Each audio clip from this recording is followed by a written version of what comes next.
పరిశుద్ధాత్మ సన్నిధిని, నీవు నాకు అనుగ్రహించినటువంటి మహిమను లోకములో ఉన్నటువంటి ఈ మనుషులకు, ఈ శిష్యులకు, నా యందు విశ్వాసం ఉంచినటువంటి ఈ బిడ్డలకు నేను ఇస్తూ ఉన్నాను నీ ద్వారా. ప్రైజ్ ద లార్డ్, హల్లెలూయా.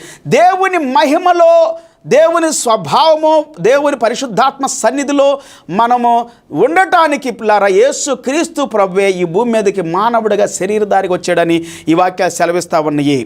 దేవుని వాక్యము అద్భుతమైనటువంటి రీతిలో మనతో మాట్లాడుతూ ఉంది పిల్లారా.